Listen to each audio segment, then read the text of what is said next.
Saya sejak koalisi sama Prabowo saya sampaikan, Pak, saya ingin ini keputusan PKB harus masuk saya. Mau capres, mau cawapres, saya tidak bisa bergeser. Ini harga mati. Jadi pada saat itu Prabowo sudah mengincar Gibran? Sudah mengincar Gibran. Ya. Itu Pak Jokowi tahu?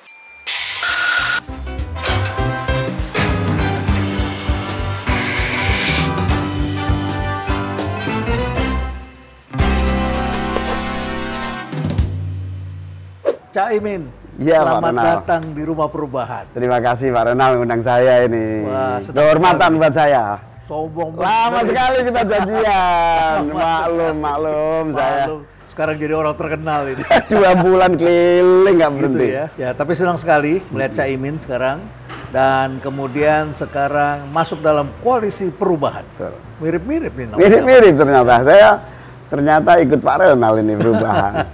Apa yang mau dirubah Caimin? Koalisi perubahan atau lebih disebut sebagai koalisi untuk menaikkan level realitas kehidupan bangsa kita. Dari seluruh keadaan ini ternyata kita butuh perubahan. Kita masih butuh perubahan. Kita terus butuh perubahan. Perubahan ini menambahkan paradigma cara kerja, cara berpikir, keadilan dan kesetaraan dalam semua policy dan kebijakan. Ini yang dirindukan masyarakat hari ini. Ya. Jadi awalnya saya juga agak ragu-ragu dengan istilah perubahan. Ya. Karena apakah grassroots memahami change itu gitu kan. Nah, setelah saya keliling 3-4 bulan terakhir ini ternyata silent hope ya, masyarakat yang selama ini nggak banyak nuntut, yang ya trimo ing pandum bahasa Jawanya, menerima kenyataan dengan tanpa protes. Itu begitu kita sentuh, kita ajak perubahan mau. Ya ini yang kami tunggu gitu. Keinginan untuk berubah itu luar biasa besarnya. Nah, perubahan itu bukan soal politik saja, tapi soal mereka jenuh dengan transisi kehidupan, realitas sosial, realitas ekonomi, realitas politik menyatu ya. Lalu mendapat sambutan yang sangat hangat perubahan itu. Dan memang harus dipancing masyarakat ini, karena masyarakat awalnya memang ya, lebih pasif ya. Nah, dengan ide perubahan mereka aktif. Terutama tadi aspek keadilan tadi ya. Keadilan dan kesetaraan. Kesetaraan. Contoh yang paling sederhana ini misalnya realitas yang dilihat masyarakat ini, yang gede kok semakin gede, yang kecil kok nggak naik gitu. Nah, mereka ternyata ingin yang gede tetap gede, tapi yang kecil naik dong. Gitu. Itu perubahan. Jadi ada yang mengatakan ada pengusaha sampai mempunyai ratusan ribu hektar. Betul. Bahkan ada yang punya 1 juta hektar. Ya. Sedangkan ada juga masyarakat yang tidak punya apa-apa. Betul. Jadi ada 100 orang menguasai 85 aset bangsa. Ya. Baik itu sumber daya alam, sumber daya ekonomi. Berarti 15%-nya dibagi rata, jadi terjadi kesenjangan. Kita cocokkan dengan nilai Gini rasio kita memang tinggi sekali. Ya, angka ketimbangan itu. Dan itu memang dalam beberapa waktu terakhir ini agak memburuk. Betul. Walaupun tidak terlalu ekstrim, tetapi memang agak memburuk. Nah, itu menunjukkan bahwa harus ada sesuatu cara kerja baru, cara berpikir baru, paradigma baru yang kita masukkan dalam seluruh pola pikir, strategi kerja pembangunan nasional kita. Ya. Katakanlah menyangkut sehari-hari yang masyarakat juga sudah capek. Tapi ini capeknya capek perubahan nih, Kak. Ada kan misalnya kurikulum berubah, ganti menteri berubah. Capek dengan perubahan kan? Apakah kurikulum juga akan dirubah lagi? Pada dasarnya kita harus pegang betul ya fondasi yang menjadi dasar pengokohan kita. Tidak semuanya harus setiap saat dirubah kayak kurikulum, buku-buku itu yang melelahkan, menjadi mahal. Tapi perubahan yang sesungguhnya itu adalah policy, undang-undang, arah kebijakan, termasuk strategi ekonomi kita. Ibu kota yang sudah dicanangkan di sana juga akan dipindahin lagi? Saya kira itu keputusan undang-undang ya. Susah untuk kita. Jadi tetap akan dilanjutkan dari situ. Tetap akan kita lanjutkan dengan berbagai revitalisasi nilai-nilai perubahan. Ya, ini isu ya, dan banyak yang mengatakan begitu. Kalau yang menang Amin nih, apa yang sudah dibangun Pak Jokowi nggak diterusin katanya, dirubah semuanya, termasuk ibu kota IKN nggak ada yang nerusin katanya. Iya, sebetulnya pada dasarnya kita ingin robah semua hal yang tidak betul, semua hal yang belum baik. Ya. kita akan evaluasi semuanya, bukan hanya soal Pak Jokowi, tapi soal 10 tahun Pak SBY, soal momentum-momentum sebelumnya. Tapi tentu saja nggak mungkin kita mengingkari ada prestasi-prestasi Bu Mega, Gus Dur, Pak SBY, Pak Jokowi. Ini prestasi-prestasinya banyak yang tidak mungkin kita nafikan. Tetapi di antara misalnya kita taruhlah bicara 20 tahun terakhir, kita masih bergantung pangan impor. Pangan impor, makin bergantung banyak berbagai hal yang tidak produktif di dalam negeri. Deindustrialisasi terjadi. Dan saya waktu itu menjadi bagian dari kabinet Pak SBY. Saya menyaksikan betul Pak SBY dan kita kabinetnya itu bekerja keras agar mengurangi ketergantungan impor, meningkatkan produksi dalam negeri, industrialisasi dilakukan. Lalu apa yang disebut sebagai pemenuhan kebutuhan dalam negeri. Tapi realitasnya belum semaksimal mungkin kita wujudkan. Siapa yang salah? Nggak ada yang salah. Ini yang salah adalah berarti kita harus merubah cara pikir, cara kerja. Jadi kalau sudah jalan kita evaluasi. Maksudnya begitu. Bukan berarti apa yang sudah dibangun yang bagus kita bongkar lagi. Tidak. Yang bagus kita teruskan, yang belum bagus kita sempurnakan. Tapi ada fondasi-fondasi kerja yang harus dirubah. Ini tadi pembicaraan kita serius semua. Terlalu serius. Terlalu serius ya. Kita yang sedikit lebih rileks. Kalau ngomong Gus Dur sama Cak Imin menarik ini. Bagaimana hubungan Anda dengan Gus Dur? Sampai kemudian Yeni Wahid mengatakan, enggak, dia mengkudeta katanya. Gimana hubungan Anda dengan itu? Masih saudara kan? Isu saudara saya. Masih saudara ya. Isu Gus Dur yang negatif terhadap saya itu hanya muncul 5 tahun sekali setiap pemilu. Gitu ya. Tapi setelah pemilu isu Gus Dur dan saya positif. Itu artinya saya punya hubungan spesial. Gus Dur di mata kami khususnya di PKB, di anak-anak muda NU adalah pemimpin besar. Kalau kategorinya itu wali. Wali the special leader. Wali itu memiliki karakter dekat dengan Tuhan. Sekaligus tidak ada rasa takut, khawatir tentang dirinya dan masa depannya. Sehingga dia menjadi bagian dari tangan Tuhan. Gus Dur levelnya wali. Sehingga karena dia great leader, pemimpin yang sangat besar, semua boleh memaknai Gus Dur. Ada yang pernah bermusuhan, ada yang pernah bersahabat, ada yang terus bersahabat tanpa tiada henti. Tapi terhadap diri saya, wong saya ini bukan siapa-siapa, ponakan Gus Dur. Saya dari kecil diajari Gus Dur, sepak bola juga Gus Dur yang ngajarin. Cara memahami realitas sosial politik ya Gus Dur yang ngajarin. Saya ditarik ke Jakarta juga Gus Dur. Saudaranya dari mana sih? Jadi ibu saya sama Gus Dur itu sepupu. Oh sepupu, sama-sama ibu dengan Gus Dur. Sama-sama satu kakek gitu. Kemudian karena orang tua ibu saya itu meninggal, ibunya Gus Dur yang merawat ibu saya. Oh dekat sekali dong. Dekat sekali, malah raudhah istilahnya. Raudhah itu saudara sesusuan, jadi dekat sekali. Nah bahkan Gus Dur manggil saya dari Jogja ke Jakarta itu karena interaksi bukan sekedar kedekatan yang dalam family, tapi karena kita interaksinya berbagai macam sudah kita diajarin oleh Gus Dur. Tarik ke Jakarta, saya menjadi asisten Gus Dur secara informal, tetapi terus mendampingi, terutama di momentum-momentum ketika Gus Dur Forum Demokrasi, yaitu 97, 95. Oh, itu zaman susah itu. Zaman susah. Ketika Gus Dur terisolir. Katanya dikejar-kejar Kopassus ya? Betul. Diisolir dari politik, diisolir dari NU. Yang kejar siapa waktu itu? Ada semacam usaha dari negara atau pemerintah atau Pak Harto katakan begitu untuk mengisolir Gus Dur dari NU. Bahkan sudah hampir terlempar Gus Dur dari NU. Pernah kita suatu hari ziarah ke makam luar Batang, saya, Gus Dur, Gus Im adiknya itu sudah sampai pada level frustasi. Frustasi itu begini. Habis ziarah santai-santai duduk-duduk tiduran lesehan di masjid gitu. Ya sudahlah kalau NU sudah tidak membutuhkan kita sudah tidak digunakan lagi di NU, ya sudah. Sampai sebegitunya. Ayo kita cari jalan perjuangan baru. Kita sudah, itu menjelang muktamar NU yang di Cipasung.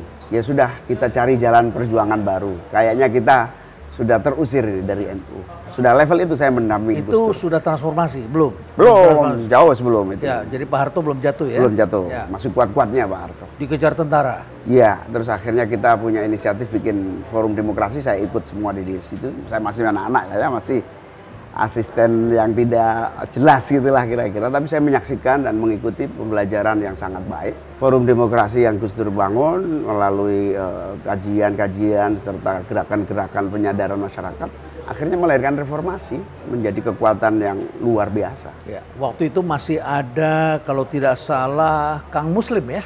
Kang Muslim Abdurrahman, ya. Pak Marsilam, Bondan Gunawan, ya, itu Rahman tokoh-tokoh Toleng. demokrasi itu. Ya. Ini ada Rocky Gerung ya, juga. Pada saat itu lagi belajar semua tuh semua ya. lagi ngumpul di situ. Setelah itu Gus Dur didatangin kiai-kiai dari seluruh daerah untuk segera membuat PKB. Awalnya Gus Dur menguji mereka. Nggak bisa, kita kalau bisa nggak perlu bikin partai. Gus Dur awalnya gitu. Tapi desakan, kemudian tekanan untuk kebutuhan sebuah organisasi yang di rumah baru politik warga NU akhirnya disetujui dan Gus Dur yang memimpin langsung. Saya ditunjuk sebagai salah satu tim asistensi yang menyiapkan konsep-konsep itu. Saya ditunjuk menjadi sekjen pertama PKB. Kenapa kesannya jadi kayaknya ada kudeta? Katanya Caimin mengkudeta. Jadi multi tafsir ya. Kalau saya memahaminya bukan kudeta. Saya memahaminya Gus Dur sedang melakukan seleksi kepemimpinan. Di antara level angkatan saya. Ada Yeni, ada Gus Yusuf, ada semualah itu. Dan Anda percaya Anda yang lulus? Saya sebetulnya nggak mau waktu itu. Saya nyerah. Gus, sudah saya nyerah. Anda suruh mundur, saya mundur. Daripada saya berantem sama Gus Dur, saya mundur. Ya sudah, kamu bikin surat pengunduran diri. Surat sudah saya terima. Kamu simpen lagi, kamu pegang erat-erat. Nanti suatu hari kalau saya butuhkan pengunduranmu, saya ambil. Sampai hari ini nggak diambil. Ternyata Gus Dur pada kesimpulan, banyak tokoh-tokoh yang menyaksikan, tokoh-tokoh ini sampai hari ini berkesimpulan ujian kesetiaan. Dan saya lulus lah di uji kesetiaan itu. Hubungan Anda dengan Yeni sekarang bagaimana? Nah, Yeni ini sebagai anak Gus Dur punya konsep sendiri tentang bapaknya. Ya sah-sah saja gitu. Tapi organisasi ini kan bukan organisasi keluarga kita. Organisasi ini harus punya role model ya. Dan Gus Dur menyampaikan kepada saya tidak mau PKB bergantung pada seseorang, termasuk saya.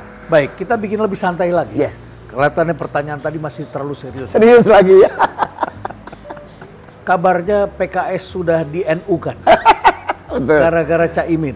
Ya, bukan di NU kan. Jadi untuk menghormati koalisi ini, maka ketika saya datang ke kantor PKS untuk minta dukungan, saya disambut dengan Mars Yalal Waton. Dan Yalal Waton itu dikumandangkan 2 kali. Pertama kali ketika saya melamar PKS untuk bergabung. Yang kedua ketika kita diberangkatkan ke KPU dari kantor PKS. Itu inisiatif mereka atau mereka sudah siapkan, bahkan di saat menyanyikan itu ada teks. Ada teksnya. Yang dibuat di televisi gitu, sehingga yang belum hafal ikut hafal.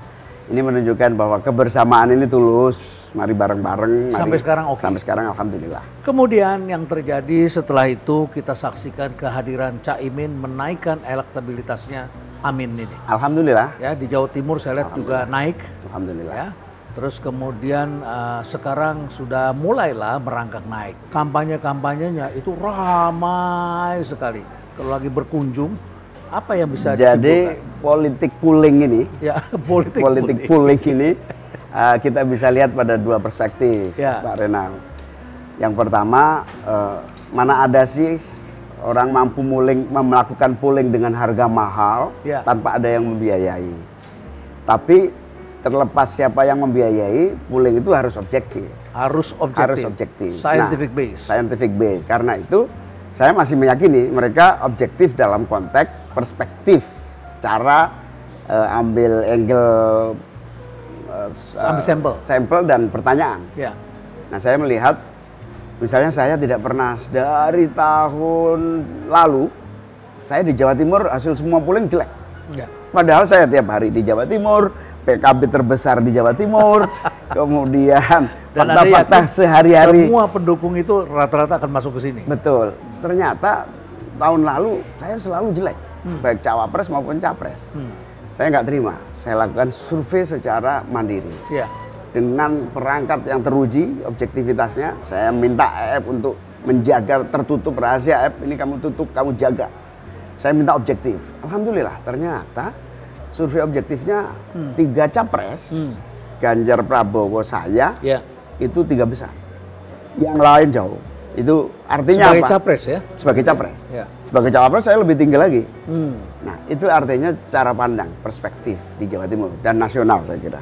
Saya melakukan polling di 78 daerah pemilihan yang alhamdulillah so far memang kita jadi tahu mana yang lemah, mana yang optimistik gitu. Ya, jadi bisa sebagai alat ukur. Dan perhitungan Anda kira-kira kalau sekarang ini dengan Anies berdua berapa persen? Kira-kira? Alhamdulillah, polling yang kita lakukan terakhir ini, yang betul-betul silent kita lakukan dan sudah hampir saya publikasikan ini, sama flat sekarang. Flat. Flat. Oh. 3 calon ini flat. Jadi 30 semua. 30 semua. 30 semua. Kita berebut 10. 10 itu undecided. Undecided. Swing voters. Swing voters. Tapi Cak, kenapa Anda meninggalkan koalisinya Prabowo? Saya tidak meninggalkan. Ya. Jadi saya ini kan dulu selalu komit dengan koalisi pemerintah. Tapi saya sama Mas Anies kan dekat sebetulnya. Dari dulu sejak mahasiswa, sejak dia gubernur, kita dekat sekali. Dan kiai-kiai tertentu memang memerintah saya dengan Mas Anies. Tapi saya anggap itu masukan karena saya di koalisi di pemerintahan. Bahkan saya merintis koalisinya dengan Pak Prabowo, sama-sama butuh. Pak Prabowo nggak bisa maju, saya nggak bisa maju kalau tidak koalisi dengan Gerindra. Di situ kita rintis. Tapi di ujung pembicaraan kita hampir mustahil kita berlanjut. Artinya Pak Prabowo punya calon lain? Punya calon lain. Siapa waktu itu? Ya antara Gibran sama yang lain. Gitu. Jadi pada saat itu Prabowo sudah mengincar Gibran? Sudah mengincar Gibran. Oh, oke. Karena sudah nggak ada peluang. Itu Pak Jokowi tahu dia mengincar Gibran? Tahu. Oh, Saya sejak koalisi sama Prabowo saya sampaikan, Pak, saya ingin ini keputusan PKB harus masuk saya. Mau capres, mau cawapres, ini Dan keputusan. ada yang pertama mendekati bersama dengan Prabowo itu. Betul. Ya. Saya tidak bisa bergeser. Ini harga mati dari keputusan muktamar PKB. Nah, Pak Jokowi ya silakan aja, coba dijajaki. Tapi ada isu yang mengatakan yang menggeser atau yang mempertemukan dengan Anies atau memberi restu itu adalah Pak Jokowi. Enggak. Jadi Pak Jokowi masih berharap saya di koalisi Prabowo. Ya. Tapi karena saya bilang ini keputusan partai, ya saya bilang saya tidak mungkin terus di situ. Ya sudah, pilihan masing-masing. Jadi pada saat itu orang-orang PDIP masih berpikir Jokowi ke PDIP, gitu. Ya sampai sekarang masih sebagian masih berharap begitu. Seperti itu ya, baik. Tapi terus kemudian Anda ketemu dengan Anies, berarti Anda menggeser putra mahkota yang lain. Sebetulnya saya setelah tanggal 28 September saya ketemu teman-teman koalisi baru di Prabowo. Depan ada Golkar, ada PKB, Gerindra. Sudah nggak ada harapan dilanjutkan. Saya sudah feeling ini, apalagi kemudian koalisinya berubah nama, sudah tidak seperti yang awal. Saya feeling ini nggak baik ini kalau saya terus di sini.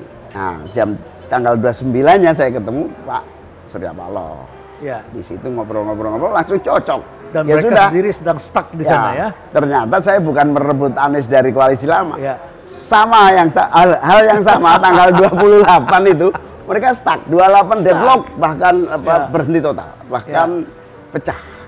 Dan kita sudah baca tuh saling menyindir. Betul. Orang Demokrat menyindir Nasdem menyindir lagi balik. Bukan hanya itu, Demokrat sudah pamit keluar. Jadi bukan dirampas oleh Caimin? Bukan, sudah. Bukan. Saya dapat cerita dari Pak Surya Paloh, ini Demokrat sudah keluar, menyatakan keluar. Ya sudah, saya masuk, saya bilang. Dan setelah Anda bertemu Surya Paloh secepat itu mengatakan deal begitu? Deal. Dia yang ngajak, ayo berani, oke, salaman. Jadi terbentuklah kebersamaan. Koalisi perubahan ini. Ya. Bagaimana PKS kemudian bergabung? Nah, kita menghitung 2 partai sudah cukup. Ya. PKB Nasdem sudah cukup. Lalu PKS masih berpikir mengkaji dan seterusnya. Dan seterusnya akhirnya koalisinya berjalan berdua kan, deklarasi di Surabaya tanggal 2 itu, September 2 itu kita berdua saja. Cak, di sini juga ada kopi yang enak. Oke. Kita ngopi dulu. Oke, ya. Mana? Sambil ketemu barista yang juga mau nanya-nanya. Pak. Oh, selamat sore, Cak. Sore. Nih, ngomongin politik, enaknya pakai kopi. Betul. Cak Imin ngopi? Saya kopi hitam dong. Kopi hitam. Coba ya. Prof? Ya sama, saya juga kopi hitam. Terima kasih. Kopi hitam 2. Cak, boleh ikut nanya-nanya ya? Iya, silakan. Karena belakangan saya dengar nama Cak nih di berita lagi sering banget diomongin. Soal pokoknya PKB apapun yang terjadi harus terlibat dalam kontestasi di Pilpres 2024. Emang sebegitu berambisi ke istana, Cak? Ya, keputusan muktamar PKB di Bali 5 tahun yang lalu memang memerintahkan saya Pokoknya kita harus ikut konstelasi dan menjadi bagian dari Pilpres 2024. Nah, saya sebagai ketua umum, kalau gagal membawa misi ini berarti saya gagal membawa perintah dari Muktamar PKB itu. Nah, alhamdulillah sudah sampai pada daftar KPU ini, artinya ya alhamdulillah semua perintah Muktamar 5 tahun yang lalu bisa terlaksana. Tapi bagaimana Caimin memandang ambisi dalam memimpin ya? Itu tuh gimana sih? Ambisi di politik itu biasa. Politik itu bukan hanya soal ambisi, politik itu banyak perangkat-perangkat positif negatif. Kalau menang itu juara, tapi kalau kalah pecundang. Itu selalu begitu. Kalau ambisi, lawan katanya adalah tidak boleh pemimpin itu ambisi. Tapi di politik itu dinamikanya sangat fluktuatif ya. Nah, kenapa saya berani ambil keputusan ini? Karena itu memang perintah dari partai. Yang kedua, saya ini kan hidup dan tumbuh dalam ruang ideologi, ruang cita-cita, ruang gagasan, ruang konsep, rencana, harapan. Yang saya sebut sebagai ruang ideologi. Dari situ baru kayak masuk ke ruang politik. Nah, di situ kan ya mau nggak mau, bagaimana ideologi gagasan ini jalan menjadi keputusan negara, pemerintah, menjadi strategi, cara kerja, mau nggak mau di situ. Karena itu orang menanyakan, loh kok kerasan sih di politik yang katanya saling menjegal, katanya politik apa namanya banyak intriknya gitu. Ya saya melihat itu hanya jalan. Yang paling penting ruang ideologi ini terjaga. Sehingga kalau mau berpolitik harus betul-betul ada di ruang ideologi ini.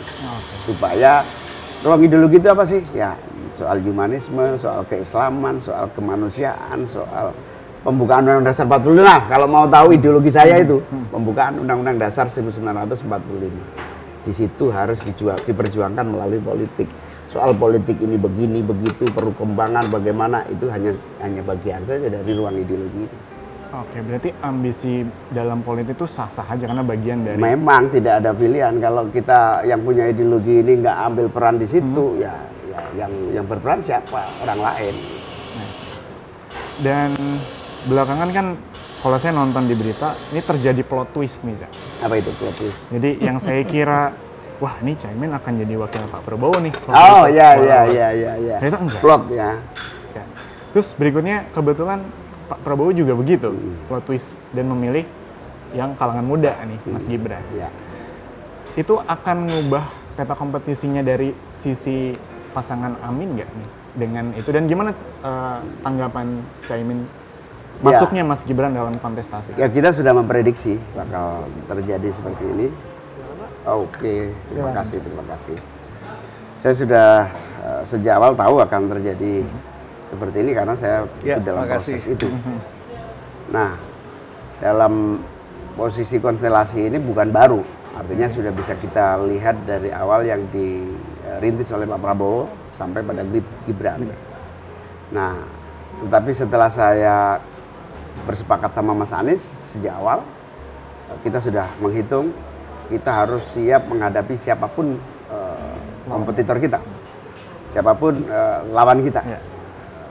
Iya, tentu siapapun akan kita hadapi dengan cara kerja yang benar, meyakinkan rakyat dengan sungguh-sungguh, punya gagasan-gagasan yang kita jual, perang ide yang akan kita jual, karena kita mungkin tidak sebanyak logistiknya Pak Prabowo. Ya, kita logistiknya hanya ide dan gagasan. Akhirnya ya sudah, insya Allah kita bisa melaju karena realitas masyarakatnya sedang membutuhkan perubahan. Dan kalau saya perhatikan masing-masing calon gitu, sepertinya memperjuangkan suara anak muda juga nih. Yes.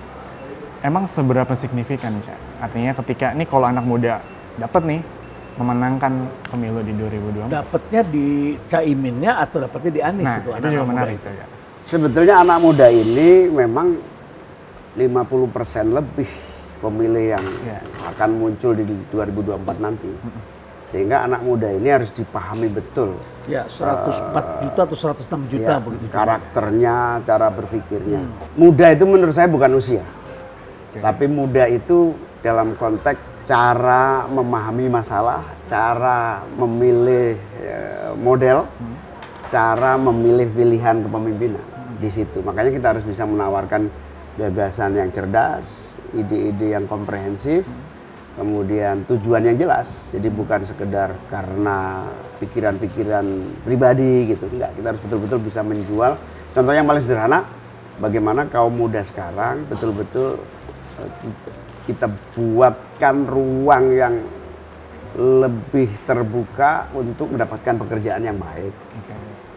Potensinya tersalurkan, gagasan-gagasan baru yang dia harapkan muncul di ekspresi pemerintahan, itulah kira-kira. Oke, tapi secara konkret apa Cak strategi itu gimana sih untuk menggait yang tadi tuh anak-anak muda yang potensinya besar banget kan dalam terlibat dalam Pilpres kali ini juga? Ya, ada banyak sih ya yang sudah kita siapkan. Salah satu yang paling penting adalah kesempatan, karena perubahan ini maksudnya adalah keadilan, kesetaraan dalam kesempatan. Anak muda banyak yang tidak mendapatkan akses, yang mendapatkan akses terbatas, sehingga keputusan negara atau pemerintah di dalam membangun sebuah negara, contoh gampangnya itu bagaimana IKN misalnya, itu anak muda terlibat, terrekrut menjadi bagian. Contoh misalnya seluruh proyek-proyek besar pemerintah, bagaimana melahirkan pengusaha-pengusaha muda. Sekarang ini pengusaha yang baru nggak tumbuh, pengusaha lama mulai gulung tikar. Kita harus ciptakan pengusaha baru. Kalau tidak bisa tumbuh dari bawah, pemerintah harus menyiapkan kesempatan yang sama. Jangan 85% resources dikuasai hanya 100 orang. Nah, itu contoh bagaimana agar kaum muda terlibat. Yang kedua tentu selain pekerjaan, kaum muda sekarang ini punya harapan memiliki rumah, tempat tinggal yang murah, rumah tanpa DP, mendapatkan akses kredit yang memadai, akses kredit yang mudah dan murah, kemudian afirmasi dalam meningkatkan kapasitas kemampuannya, capacity buildingnya, sekolah yang bermutu tapi murah. Berarti memang karena ada persoalan tadi, bukan karena ini strategi biar banyak yang nge-vote aja. Nah, gitu. Saya kira semua sudah tahu pemerintah 10 tahun Pak Jokowi sudah berusaha, tapi belum maksimal kita melihat hasil yang memadai. Berarti kalau ada kritik sebetulnya bagian mana sih Cak yang masih selain tadi aspek keadilan itu sangat dirasakan ya. Apa yang paling banyak bisa kita kritik dari yang sudah dilakukan oleh Jokowi 9 tahun terakhir ini? Kurang banyak melibatkan pemain baru yang menjadi bagian dari seluruh bisnis-bisnis negara. Anda melihat pemainnya itu-itu aja? Iya, pemainnya harus baru, harus yang tadi, yang gede harus tambah besar, yang kecil harus merangkak, kita dorong naik menjadi. Tapi sekarang banyak juga ya menteri-menteri yang muda dan sudah berbisnis semua. Kapasitas dan kemampuan bisnis kaum muda, kita semua harus bersyukur. Ya. Ada tumbuh gairah itu, leadership entrepreneurnya muncul di mana-mana. Ya, betul. Satu saja, akses kesempatan yang belum. Itu terasa masih afirmasi kurang. Terhadap kesempatan itu yang belum. Ya. Cak, silakan dilanjut lagi ngobrolnya ya. Ya. Silakan Pak. Sambil kita ngopi, Cak. Ayo. Ya. Cak, Anies punya hubungan khusus dengan Pak Jokowi. Dulu Pak Jokowi kemana-mana, Anies yang menemani. Ya sama seperti Erick Thohir yang banyak menemani beliau dan akhirnya tidak menjadi calon wakil presiden dari Prabowo juga. Sama seperti Anda. Anda punya kedekatan khusus nggak dengan Pak Jokowi? Saya sangat dekat. Seberapa dekat? Dari mana ininya konteksnya? Pertama saya yang mengusung Pak Jokowi tahun 2014 ya. Saya melakukan kontrak politik dan bahkan saya kenal jauh sebelum beliau mencalonkan, yaitu ketika wali kota Solo saya Wali kenal. kota Solo ya. Saya ke Solo, beliau yang jemput, diskusi ngobrol soal pilkada. Anda waktu itu sudah jadi menteri? Wakil ketua DPR, juga pas menteri juga. Ya. Lalu ketika gubernur, Pak Jokowi beberapa kali ke kantor saya, Kementerian Tenaga Kerja, diskusi soal buruh, upah. Begitu dia mulai mencalonkan, saya ketemu juga, apa nih yang serius, sejauh mana ini seriusnya. Ya. Akhirnya terjadi dukungan PKB. Kemudian di 2019 saya juga kembali mendukung Pak Jokowi, jadi sangat Anda dekat. sempat masuk kabinetnya Pak Jokowi? Saya nggak mau. Nggak Saya mau. dua kali kabinet Pak Jokowi saya nggak masuk. Kenapa nggak mau? Karena saya melihat saya lebih konsentrasi di DPR, bisa punya waktu untuk ngurus partai. Jadi Anda masuk lebih banyak di partai, bukan Parlemen. karena pada waktu itu Pak Jokowi mengatakan ketua partai sebaiknya tidak menjadi menteri. Ya saya setuju itu, saya dukung Ya. waktu awal-awal itu. Awal itu, awal-awal sampai itu. kemudian akhirnya ketua partai masuk Ternyata juga. ketua partai masuk juga, saya ditawari lagi. Oh, ditawarin lagi. Ya? Boleh ini ketua partai sudah mulai boleh nih. Saya tetap memilih lebih baik di DPR. Lebih baik di DPR. Karena pekerjaan yang paling mudah itu Ya. jadi DPR. Tidak 24 jam. Oh, tidak Ya, 24 jam. rapat Tapi Anda harus saja. memikirkan Betul. nasib rakyat. Ya, tapi kalau menteri itu 24 jam sih dan agak punya atasan. dan punya atasan. Ya. Setiap jam 1 malam di kontak presiden harus mau. Tapi kalau DPR yang kontak rakyat saja. Ya. Ketika Anda akan menjadi calonnya Prabowo, Anda minta restu dari Pak Jokowi juga? Ya. Bukan restu, saya diskusi sama beliau. Diskusi sama beliau. Apa saran beliau? Ya, lanjutkan. Itu pilihan bagus kalau sama-sama. Ketika sudah nggak cocok juga saya lapor kepada beliau. Ya. Anda nggak pernah diprank oleh presiden? Saya tidak merasa di-prank. Tidak merasa. Ya. Masih ingat ketika dulu Anda juga ingin menjadi wapresnya Pak Jokowi? Oh iya. Kemudian Dulu, betul, beliau betul. mengatakan calon wakil saya adalah yang depannya M. Nah, salah satunya kemudian wartawan nanya, pokoknya kalau ada yang depannya M ini termasuk Caimin, Muhaimin. Kemudian wartawan juga nanya dan Caimin senyum-senyum di situ.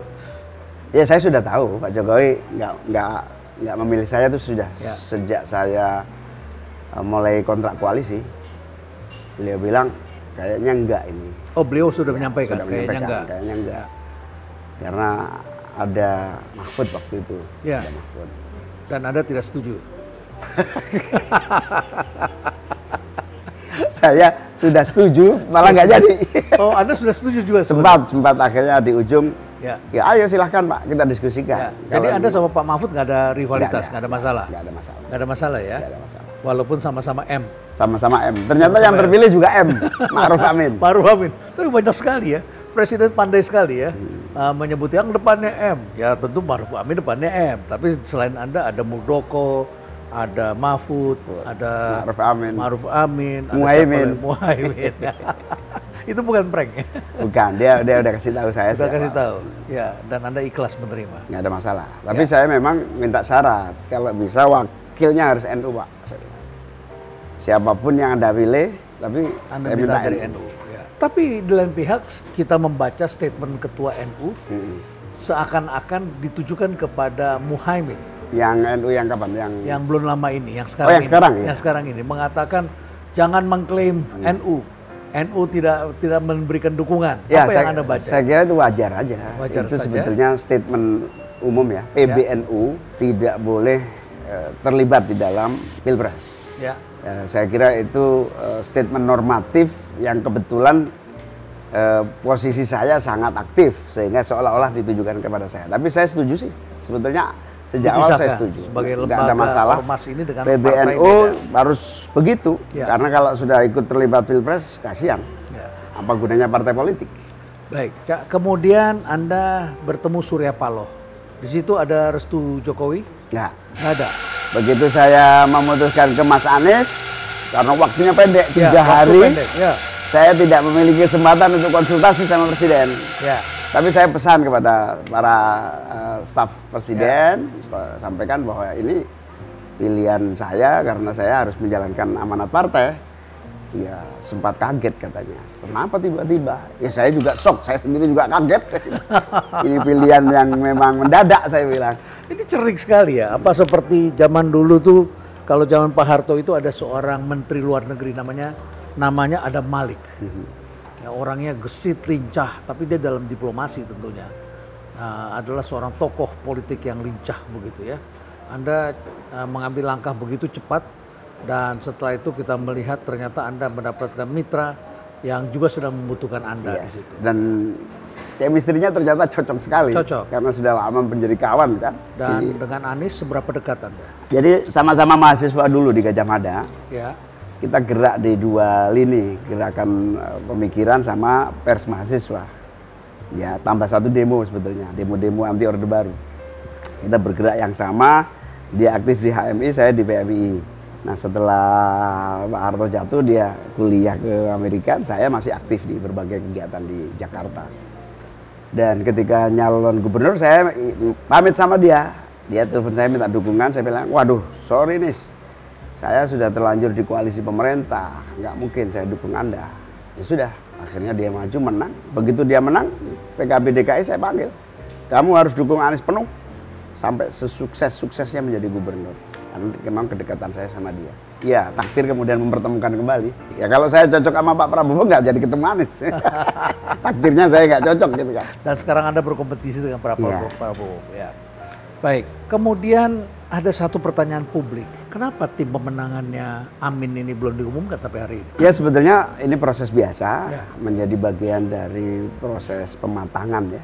Dalam konteks kita harus mendiskusikan materi satu sisi yang lain mendiskusikan orang-orang yang kita mau pilih, kemudian meminta kesediaan orang-orang yang kita pilih, itu memang butuh waktu. Apa kesulitan?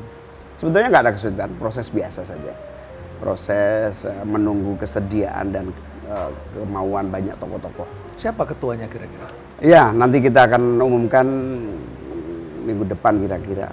Masih nama-nama lama seperti Sudirman Said, kawan saya? Nanti akan kita sampaikan Pak Ronald. Ibu Susi? Nanti kita lihat.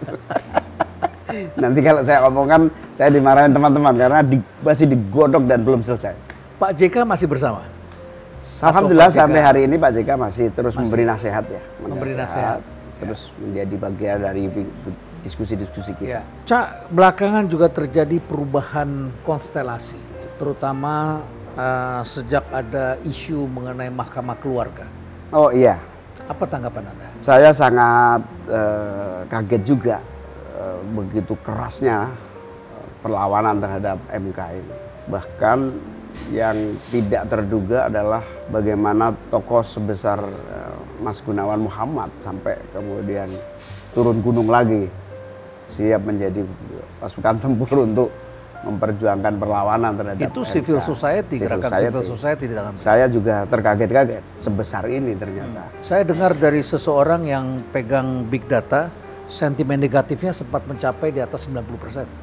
Oh ya, besar itu sekali. Saya dengar, ya. Ya, saya ternyata begitu membaca berbagai komentar para tokoh-tokoh utama, memang besar sekali penolakan. Apa tanggapan Anda terhadap pelibatan keluarga yang begitu dominan di beberapa pengambilan keputusan belakangan? Saya bisa memahami protes-protes ini karena spirit reformasi itu kan sebetulnya tidak menginginkan terjadinya nepotisme, hubungan-hubungan kekerabatan dalam beberapa keputusan-keputusan kenegaraan seperti Mahkamah Konstitusi. Tapi itu sudah diputus, ya kita harus terima keputusan MK yang sudah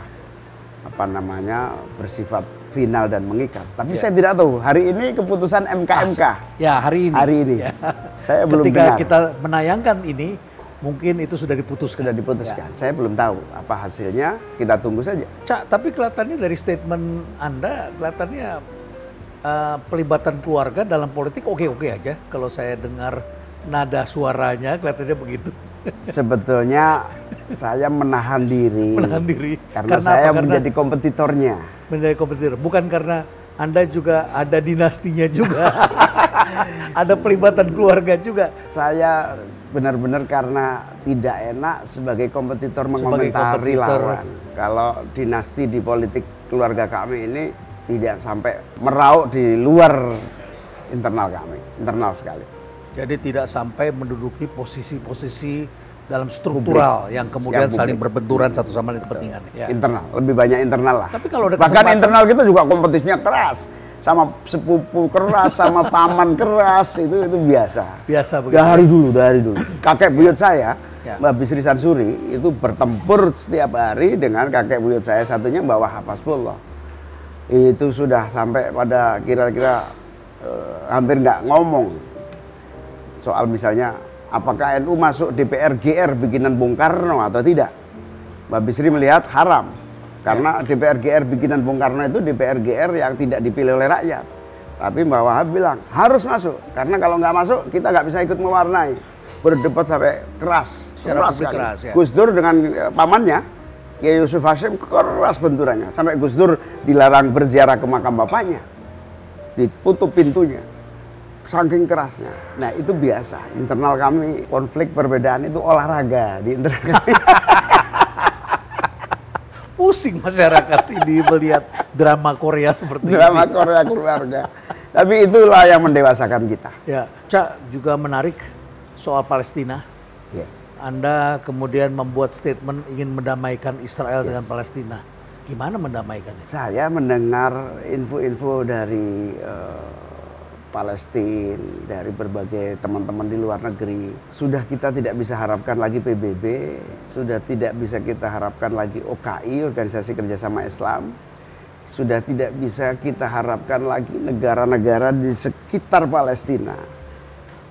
Mesir traumatis, selalu kalah perang dengan Israel. Iran menakutkan semua untuk bisa menjadi solusi. Saudi sudah meninggalkan gelanggang untuk ikut terlibat dalam perdamaian di situ. Uni Emirat Arab juga sudah. Nah, saya mendengar Indonesia ini benar-benar diharapkan menjadi penengah. Sebagai negara Islam terbesar, Sebagai negara dengan jumlah penduduk Islam yang terbesar, demokrasi, disegani oleh Israel, ya, disegani oleh seluruh kubu yang ada di Palestina. ya, Nah, seharusnya posisi Indonesia ini bisa dua.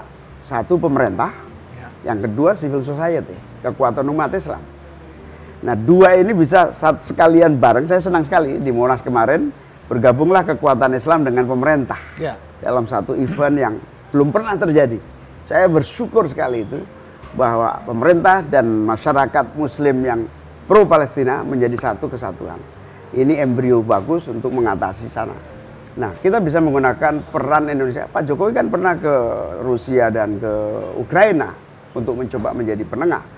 Ini akan sangat bagus kalau kita sebagai negara, sebagai masyarakat Muslim menjadi Berkunjung penengah ke jalur Gaza dan ke Yerusalem. semua jalur. Saya sendiri punya ambisi dan motivasi serta keinginan karena gairah untuk mendamaikan itu bisa diharapkan dari kita. Saya juga ingin menjadi bagian dari itu. Jadi saya bukan kira berpihak bisa. pada salah satu, tetapi ini adalah aspek kemanusiaan. Betul. Sama persis ketika Indonesia menjadi penengah di negara tetangga, Kamboja. Ya, peranan kita sebagai Peranan negara kita penengah sebagai untuk negara menjaga perdamaian. bisa sekali karena kita diterima Israel, kita diterima Palestina. Di Palestina kubu-kubu yang ada dekat sekali sama Indonesia. Sementara Timur Tengah nggak ada yang mau, nggak bisa lagi. Cak, banyak yang menarik, tetapi tentu perjalanan ini harus dimaknai sebagai suatu perjuangan dan tentu saja masih ada tahapan-tahapan yang harus dilewati. Terima kasih. Kalau kita sebelum kita tutup, apa kira-kira halangan yang masih Caimin rasakan? Karena juga ada isu dalam masyarakat ancaman kriminalisasi terhadap mereka yang maju ke dalam Pilpres, baik sebagai calon presiden maupun calon wakil presiden. Ada isu-isu seperti itu. Itu real atau tidak itu? Itu muncul menjadi persepsi yang sangat kuat di publik ya. Kemudian saya menyampaikan pesan ini ke presiden bahwa presiden harus di atas semua. Ya. Presiden itu bukan menjadi bagian yang terlibat di dalam kompetisi. Untuk memenangkan salah satu. Saya terus menyampaikan Tapi pesan. kalau anaknya juga ikut bertempur kan tidak. Saya terus, tidak mungkin saya untuk terus sampaikan dihindari. pesan ke presiden. Dan alhamdulillah suatu hari pesan saya sampaikan dan presiden menyampaikan kira-kira 1 bulan yang lalu sebelum Gibran mencalonkan, menyampaikan bahwa silakan 3 calon rakyat yang akan menentukan di acara Persis waktu itu. Kita harus lihat presiden ingin berdiri di atas semuanya.